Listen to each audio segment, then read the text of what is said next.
60 years ago this fall, a shoe started ringing on American television, and nothing about the spy genre was ever quite as serious again. Get Smart turned the tuxedoed cool of James Bond into a running joke. It worked because the people playing those jokes committed to them completely. Behind the gadgets and pratfalls, though, were real actors living real lives. Some triumphant, some quietly painful, a few genuinely surprising.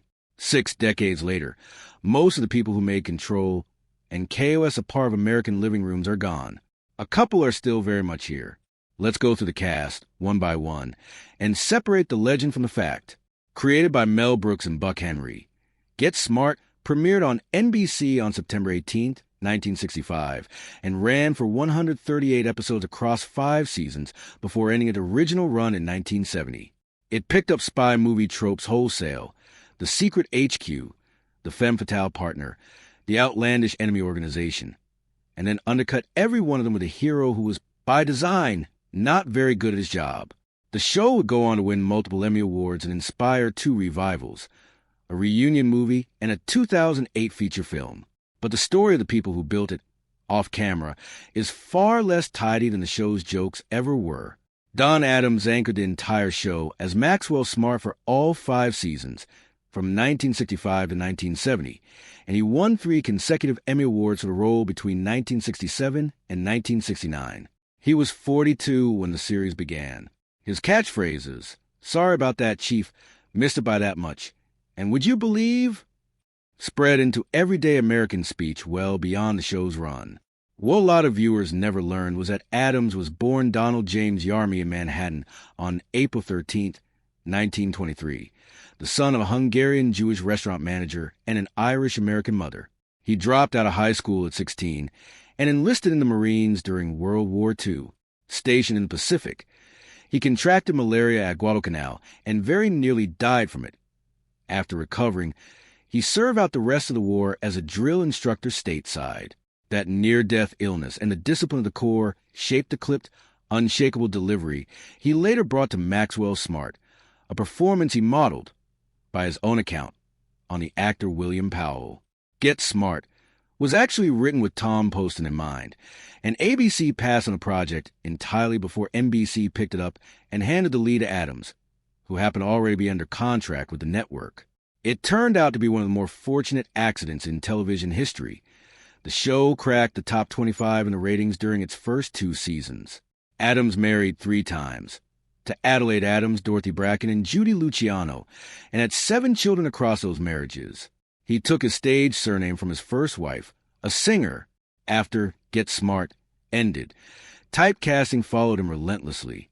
His 1980 film, The Nude Bomb, underperformed, and 2 attempts to revive the character, a 1989 TV movie and a short-lived 1995 Fox series, never recaptured the original magic. He found a second life as the voice of Inspector Gadget throughout the 1980s and 90s, a character built on the same bumbling hero premise that had made him famous. Adams's later years brought real sorrow. His health declined with bone lymphoma, and the 2004 death of his daughter, actress and casting director Cecily Adams, from lung cancer hit him hard. Don Adams died on September 25, 2005, at Cedars-Sinai Medical Center in Los Angeles from a lung infection linked to a hip fracture the year before. He was 82. His son Sean died the following year at just 35 from a brain tumor. Barbara Feldon played Agent 99 for the show's entire run, earning 2 Emmy nominations for a character that was genuinely ahead of its time. 99 was routinely smarter and more competent than the man she worked beside, and the show never pretended otherwise. She and Adams had strong on-screen chemistry despite a 10-year age gap, and by all accounts became lifelong friends. She was born Barbara Hall on March 12, 1933, in Butler, Pennsylvania, near Pittsburgh, and graduated from Carnegie Institute of Technology with a degree in drama in 1955. Before Get Smart, she'd already had an unusual claim to fame. In 1957, she won the grand prize on a quiz show, the $64,000 Question, answering questions on Shakespeare. She nearly lost the role of Agent 99 altogether because the show's sponsor was a deodorant soap company, and Feldon had recently appeared in a rival deodorant ad for Revlon. Her private life during the show's run was far more complicated than anything on screen. In 1958, she married a man named Lucien Felden-Verdoes, a glamorous, French-accented figure who presented himself as a pilot. Years later, in interviews tied to her memoir, Felden described how the marriage unraveled. Lucien's story didn't hold up. He developed a serious drug addiction, and the marriage ended in divorce in 1967. She didn't tell the full story publicly until decades later, in her 2021 memoir, Getting Smarter, which finally laid out just how far the fantasy had been from the reality. After Get Smart, Felden appeared on shows including Cheers, Mad About You, and McMillan and Wife, and returned to the role of Agent 99 for the 1989 reunion movie. In 2003, she published Living Alone and Loving It, a well-received book about embracing single life, which she followed nearly 2 decades later with Getting Smarter. Barbara Felden turned 93 in March 2026. As of this writing, she is still alive, living in New York City, reading voraciously, and, by her own recent account, still writing every day. Edward Platt played the chief, the exasperated head of control, across the show's full 5-season run, and he never got another name.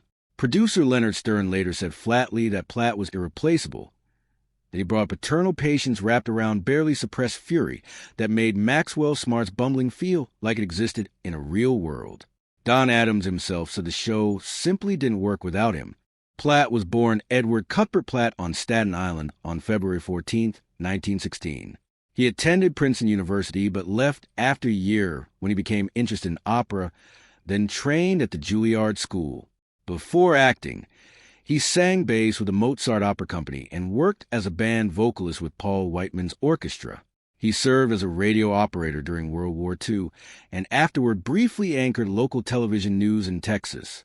His film career before Get Smart was substantial. He played James Dean, sympathetic juvenile officer, in Rebel Without a Cause, 1955, and appeared in Alfred Hitchcock's North by Northwest, 1959. What happened after the show ended is one of the more genuinely sad stories connected to this cast. Platt was found dead in his Santa Monica apartment on March 19, 1974, at age 58. At the time, his death was reported as a heart attack. Years later, one of his sons came forward and confirmed that Platt had actually died by suicide after a long and untreated struggle with depression, worsened by financial pressure following the end of the show and a failed independent film venture. The family had kept the truth private for years out of concern for how it might affect his legacy. His ashes were scattered at sea. If you or someone you know is struggling with thoughts of suicide, the 988 Suicide and Crisis Lifeline, call or text 988 in the U.S., is available 24/7. Bernie Koppel played Siegfried, the preposterously self-assured KOS chief, in recurring appearances between 1966 and 1969, opposite King Moody Starker. Despite constantly losing to the least competent spy on television, Koppel never once played the role as a joke on himself. The sincerity is what made it work. Koppel, not Koppel, as some accounts spell it, was born Bernard Morton Koppel in Brooklyn on June 21, 1933, to Jewish parents of Ukrainian descent.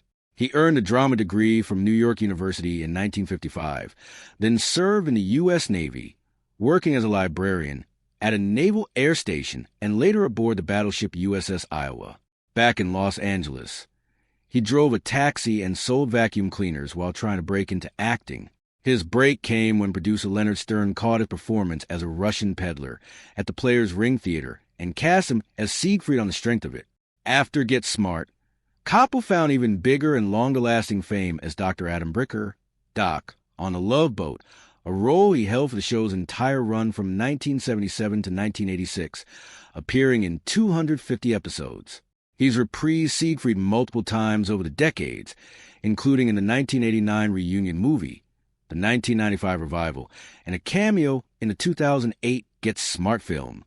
Bernie Koppel is 93 years old as of mid-2026 and has continued making occasional television appearances well into his 90s.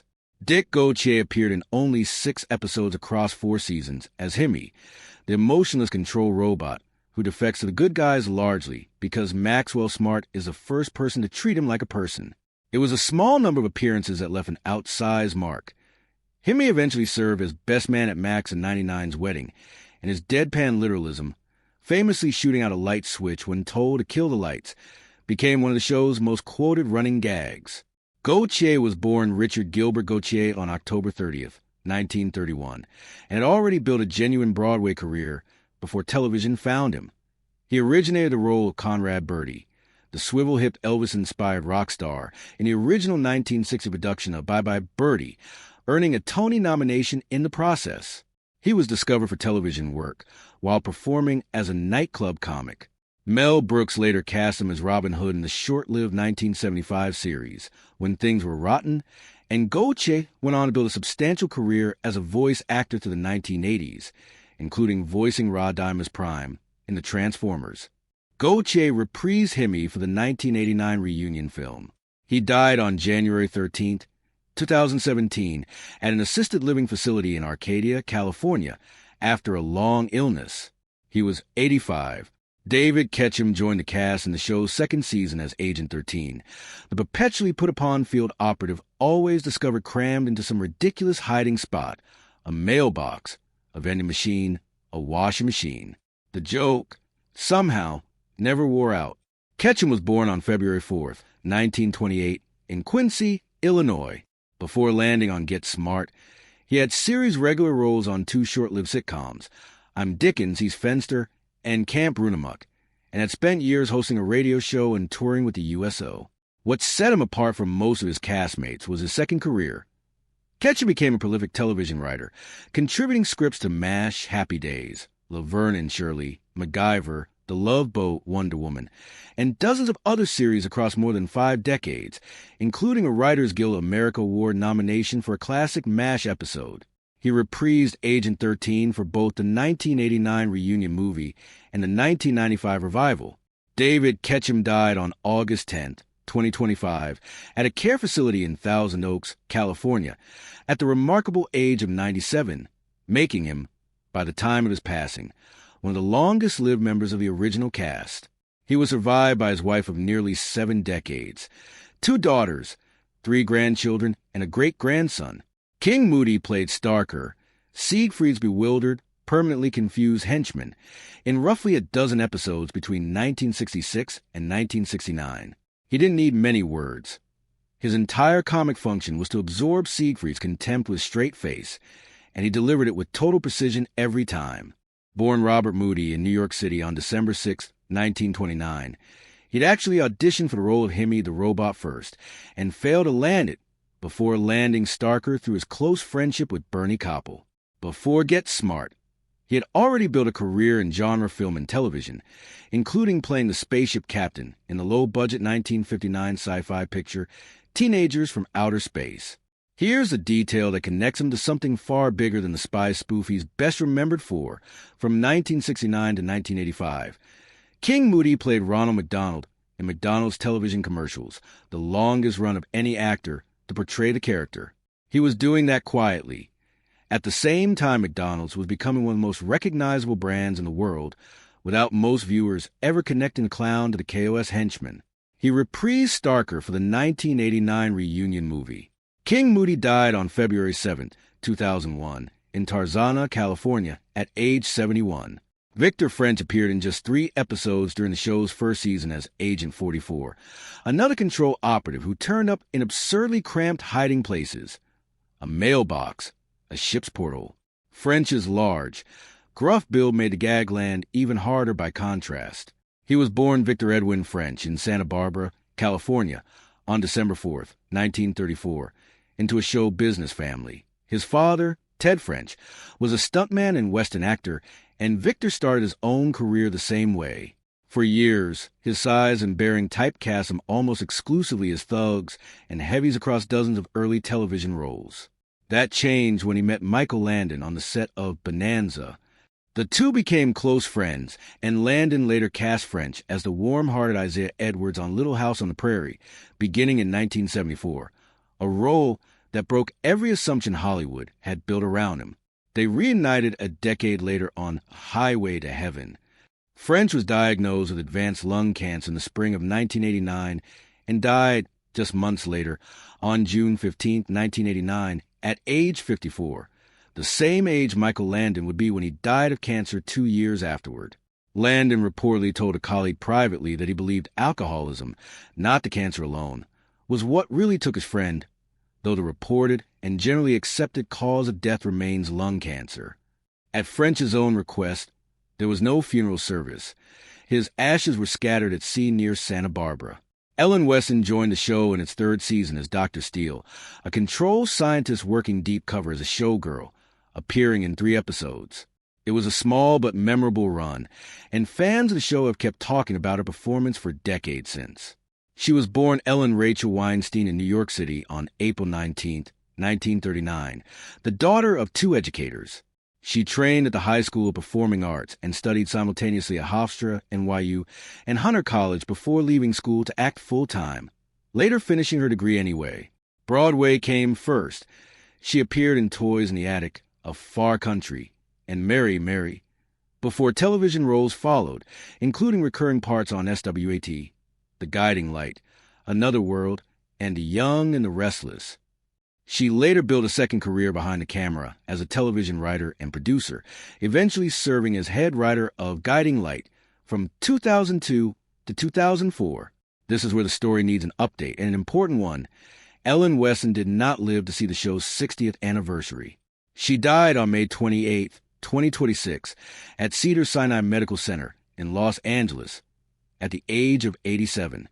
Friends remembered her as someone equally at home writing a legal brief or picking up a knitting needle, a steady source of advice and comfort to the people who knew her.